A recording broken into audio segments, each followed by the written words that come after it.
ഞാനൊരു സുന്നി വിശ്വാസിയാണ്. എന്നാൽ മുജാഹിദ് പ്രസ്ഥാനക്കാർ പലപ്പോഴും സുന്നികളെ മുസ്ലിങ്ങളിൽ നിന്ന് ഇസ്ലാമിൽ നിന്ന് അകറ്റാൻ വേണ്ടി ആ ഒരു വേദികളിൽ ഉപയോഗിക്കുന്ന പ്രത്യേകിച്ച് ഖബർ കെട്ടിപ്പോക്കൽ സംബന്ധമായി പല ഹദീസുകളും സഹീഹാണെന്ന് പറഞ്ഞുകൊണ്ട് തെറ്റിദ്ധരിപ്പിക്കാറുള്ള ചില സംശയങ്ങളാണ് ഞാൻ ചോദിക്കുന്നത്. ബഹുമാനപ്പെട്ട അലി റളിയല്ലാഹു അൻഹു റസൂലുള്ളാഹി സ്വല്ലല്ലാഹു അലൈഹി വസല്ലം തങ്ങളോട് ഉദ്ധരിക്കുന്ന ഒരു ഹദീസ്, അല്ലാ ദുആ ഇൻസാൻ ഇല്ലാ തംസ്തുഹു വലാ ഖബറൻ മുസ്രിഫൻ ഇല്ലാ സവൈതുഹു, ഉയർന്നു നിൽക്കുന്ന ഏത് ഖബറും പൊളിക്കണമെന്നാണ് മഹാനായ റസൂലുള്ളാഹി സ്വല്ലല്ലാഹു അലൈഹി വസല്ലം എന്നോട് കൽപ്പിച്ചിരിക്കുന്നത്. അപ്പോൾ ജാറങ്ങൾ പൊളിക്കാൻ റസൂലുള്ളാഹി സ്വല്ലല്ലാഹു അലൈഹി വസല്ലം കൽപ്പിച്ചു എന്നതിന് ശക്തമായ ഒരു തെളിവ് നൽകുന്ന ഹദീസല്ലേ ഈ ഹദീസ് എന്നാണ് എൻ്റെ ചോദ്യം. വളരെ പ്രസക്തമായ ഒരു ചോദ്യമാണ്. അതായത് നമ്മുടെ നാടുകളിൽ കാണുന്ന ജാറങ്ങൾ, മഖ്ബറകൾ, അതൊക്കെ പൊളിച്ചു നീക്കണം എന്നതിന് മുജാഹിദുകൾ സാധാരണഗതിയിൽ ഉന്നയിക്കാറുള്ള ഒരു ഹദീസാണ്. ബഹുമാനപ്പെട്ട അലി ഇബ്നു അബീ ത്വാലിബ് റളിയല്ലാഹു അൻഹുവിൽ നിന്ന് ഉദ്ധരിക്കപ്പെടുന്ന ഹദീസ്. എന്താണ് അതിൽ പറയുന്നത്? വലാ ഖബറൻ മുശ്രിഫൻ ഇല്ലാ സവ്വൈതഹു, റസൂലുള്ളാഹി എന്നെ ഏൽപ്പിച്ചു എന്നാണ്. എന്തിനെ ഏൽപ്പിച്ചു? ഉയർന്നു നിൽക്കുന്ന എല്ലാ ഖബറുകളും അടിച്ചു പൊളിച്ച് നിരപ്പാക്കാൻ ഏൽപ്പിച്ചു എന്നാണ് അതിന്റെ അർത്ഥമെന്നും, അതുകൊണ്ട് നമ്മുടെ നാട്ടിലുള്ള മഖ്ബറകളും ജാറങ്ങളും ഒക്കെ അടിച്ചു പൊളിച്ച് നിരപ്പാക്കണമെന്നും പലപ്പോഴും വഹാബികൾ പറയാറുണ്ട്, ഓരിയിടാറുണ്ട്. സഹോദരന്മാരെ, അങ്ങനെയാണെങ്കിൽ നമുക്കറിയാമല്ലോ ഹബീബ് മുഹമ്മദ് റസൂലുള്ളാഹി സ്വല്ലല്ലാഹു അലൈഹി വസല്ലമ തങ്ങളുടെ ഖബർ ഷരീഫിന് മുകളിലുള്ള ആ മനോഹരമായ പച്ചക്കുബ്ബ നമുക്കറിയില്ലേ? ആ പച്ചക്കുബ്ബയാണല്ലോ ലോകത്തെ ഏറ്റവും വലിയ ജാറം. അത് ഇതുവരെ പൊളിച്ചിട്ടില്ല എന്നുള്ള കാര്യം ഉറപ്പല്ലേ? അത് പൊളിക്കാൻ ഇവിടെ ആരും നിർദ്ദേശിച്ചിട്ടില്ല എന്നുള്ളതും ഉറപ്പാണല്ലോ. ലോകത്ത് കഴിഞ്ഞു പോയ പണ്ഡിതന്മാർ നൂറ്റാണ്ടുകളായി ആ മഹത്തായ പച്ചക്കുബ്ബയുടെ അരികിൽ ചെന്നുകൊണ്ട് അവിടെ സിയാറത്ത് ചെയ്യുകയും ഹൈബത്തോടെ ആദരവോടെ ആരംഭ റസൂലുള്ളാഹി തങ്ങൾക്ക് സലാം പറയുകയും ചെയ്യുന്ന പ്രവർത്തനം നമുക്ക് കാണാം. പക്ഷേ ആ മഹത്തായ പച്ചക്കുബ്ബ അടിച്ചു പൊളിച്ച് നിരപ്പാക്കണമെന്ന് ലോകത്ത് കഴിഞ്ഞു പോയ ഒരു പണ്ഡിതനും പറഞ്ഞിട്ടില്ല എന്നതാണ് യാഥാർത്ഥ്യം. ആകെ ലോകത്ത് അതേക്കുറിച്ച് പറഞ്ഞിട്ടുള്ള വ്യക്തി കേരളത്തിലെ മുജാഹിദ് പ്രസ്ഥാനം എന്ന വഹാബി പ്രസ്ഥാനത്തിന്റെ നേതാക്കളിൽ വലിയ നേതാവായ സക്കരിയ സലാഹി എന്ന മൗലവിയുടെ നീചവും നികൃഷ്ടവുമായ നാക്കുകൊണ്ടല്ലാതെ ലോകത്തൊരാളും അതേക്കുറിച്ച് പറഞ്ഞിട്ടില്ല എന്ന് നിങ്ങൾ മനസ്സിലാക്കണം. ആർക്കും വലാ ഖബറൻ മുശ്രിഫൻ ഇല്ലാ സവ്വൈതഹു എന്ന ഹദീസ് കാണാത്തവരല്ല അവരൊക്കെ. പക്ഷെ ആ ഹദീസ് ഉണ്ടായിട്ട് പോലും അള്ളാഹുവിന്റെ റസൂലിന്റെ ഖബർ അടിച്ചു പൊളിച്ച് നിരപ്പാക്കണമെന്ന് അവരാരും പറഞ്ഞിട്ടില്ല. ലോകത്ത് എത്രയാണ് ഇമാമുകളുടെ ഖബറുകളുള്ളത്, സ്വഹാബികളുടെ ഖബറുടെ മേൽ ജാറമുള്ളത്. നമ്മുടെ പ്രവർത്തകന്മാർ തന്നെ ഇവിടെ കാണാ കാഴ്ചകൾ എന്ന പുസ്തകം 100-ലധികം മഹാത്മാക്കളുടെ മഖ്ബറകളുമായുള്ള ആ പുസ്തകം ഇവിടെ വിതരണം ചെയ്യുന്നുണ്ട്. കേരളത്തിൽ ഇത്ര കൂടുതൽ വിറ്റഴിക്കപ്പെട്ട ഒരു പുസ്തകമുണ്ടോ എന്ന കാര്യം തന്നെ സംശയമാണ്. മഹാത്മാക്കളായ അമ്പിയാക്കളുടെയും മൗലിയാക്കളുടെയും ജാറങ്ങളും മഖ്ബറകളും അതിന്റെ ജീവിക്കുന്ന ചിത്രങ്ങൾ സഹിതം അവിടെയുള്ള പണ്ഡിതന്മാരാരും ഇത് അടിച്ചു പൊളിച്ച് നിരപ്പാക്കിയിട്ടില്ല, നിരപ്പാക്കണമെന്ന് പറഞ്ഞിട്ടും ഇല്ല. അപ്പൊ പിന്നെ ഈ പറഞ്ഞ ഹദീസിന്റെ അർത്ഥം എന്താണ്?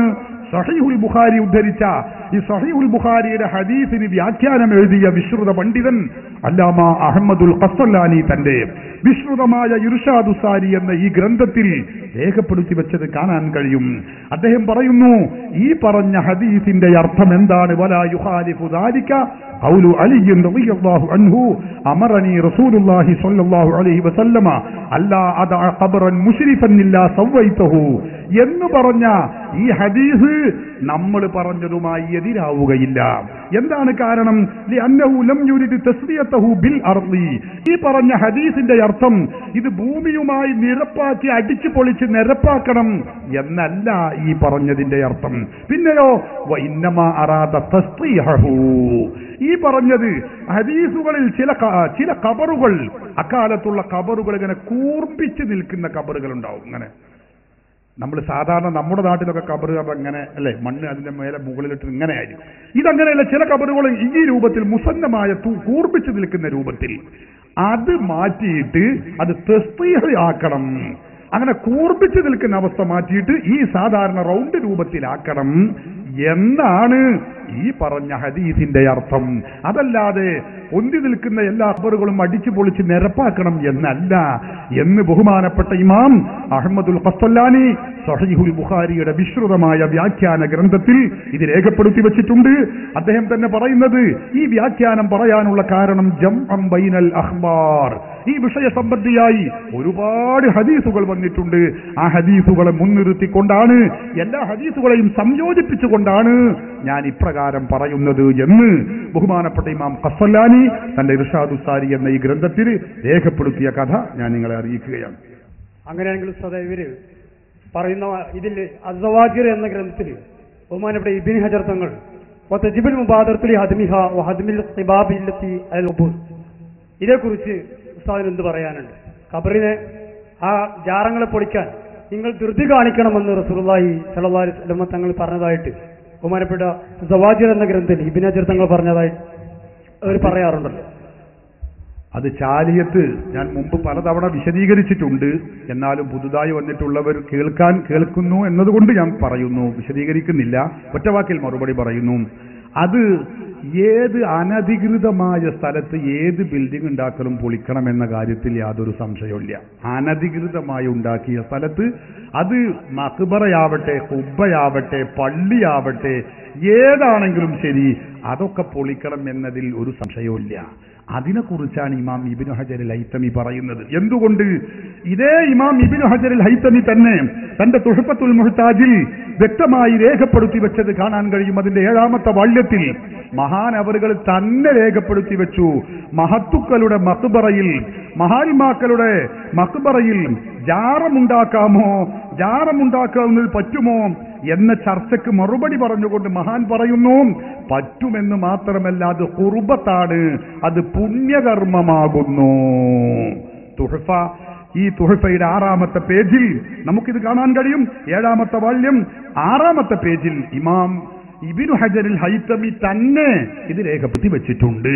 അപ്പൊ മഹാത്മാക്കളുടെ ഖബറുകൾക്ക് മീതെ, അത് തുഹ്ഫ മാത്രമല്ല, ശാഫിഈ മദ്ഹബിലെ മറ്റൊരു പ്രമുഖ ഗ്രന്ഥമായ നിഹായത്തുൽ മുഹ്താജിലും ഇത് തന്നെ നമുക്ക് കാണാൻ കഴിയും. അപ്പൊ ഇത് പുണ്യകർമ്മമാകുന്നു എന്ന, പൊളിക്കണമെന്ന് പറഞ്ഞത് അനധികൃതമായി ഉണ്ടാക്കിയതിനെ കുറിച്ചാണ്. രണ്ടും രണ്ടാണ്, ഒന്നായി കൂട്ടിക്കുഴക്കുന്നത് ശരിയല്ല. ഈ ഹദീസ് പണ്ഡിതന്മാർ ഇപ്രകാരം ചർച്ച ചെയ്ത് ഖബറുമായി ബന്ധപ്പെട്ട കാര്യങ്ങൾ ചർച്ച ചെയ്യുമ്പോൾ ഈ ഖബറിൽ നിന്ന് ബർക്കത്തെടുക്കുക, അല്ലെങ്കിൽ ഖബറിന്റെ അടുക്കിൽ നിന്ന് ഖബറിനെ മുത്തുക, അവിടെ വിളക്ക് കത്തിക്കുക, ഇങ്ങനെ ഈ ചെയ്യുന്ന കാര്യങ്ങൾക്ക് ഏതെങ്കിലും ഒരു ഹദീസോ അല്ലെങ്കിൽ പ്രമാണങ്ങളോ പിൻബലമുണ്ടോ എന്നാണ് എൻ്റെ. മഹാത്മാക്കളുടെ മഖ്ബറയിൽ വിളക്ക് കത്തിക്കുന്നതിനോ? വിളക്ക് കത്തിക്കുക, അതേപോലെ ഇവിടുന്ന് പാലക്കാട് ഭാഗങ്ങളിലേക്കൊക്കെ പോയാൽ, അല്ലെങ്കിൽ നമ്മുടെ വേറുപാടിയിലൊക്കെ തന്നെ പോയാൽ അവിടെയൊക്കെ കാട്ടിക്കൂട്ടുന്ന പേക്കൂത്തുകൾ കണ്ടിട്ടുണ്ടെങ്കിൽ, പള്ളിയിൽ പോയിട്ടുണ്ടെങ്കിൽ, സ്ത്രീകൾ പള്ളിയിൽ പോയാൽ അവിടെ ഫിത്നെ പേടിച്ച് ആറാമെന്ന് പറയുമ്പോൾ പേക്കൂത്തുകൾക്ക് നമ്മൾ മറുപടി പറയേണ്ടതില്ലല്ലോ. അവിടെ കുറെ പേക്കൂത്തുകൾ പലരും പലതും നടത്തുന്നുണ്ട്. അവിടെ മാത്രമല്ല, മുജാഹിദിന്റെ സമ്മേളനത്തിൽ ഇപ്പൊ എന്തെല്ലാം പേക്കൂത്ത് ഇറക്കുന്നുണ്ട്. നിങ്ങൾക്ക് ഇപ്പൊ സമയമില്ല, അല്ലെങ്കിൽ എന്റെ സ്ക്രീനിലുണ്ട് ഇപ്പൊ അതൊക്കെ, ഞാൻ ഇപ്പൊ കാണിച്ചു തരും. മുജാഹിദിന്റെ സമ്മേളനത്തിൽ ആണും പെണ്ണുങ്ങളും സ്ത്രീകളും പുരുഷന്മാരും കൂട്ടി കുഴഞ്ഞ് കഞ്ഞിയും ചോറും കൂടി വെച്ച് ആകെ എന്താ മുതിരി മോര് കൂടിയും വെച്ച മാതിരി ആകെ വരക്കുന്നത് നമ്മൾ കാണാൻ കഴിയും. അങ്ങനെ പലയിടത്തും പലതും നടക്കുന്നുണ്ട്. അതൊക്കെ തെറ്റാണ്, അതിനൊന്നും ആർക്കും തർക്കമില്ല.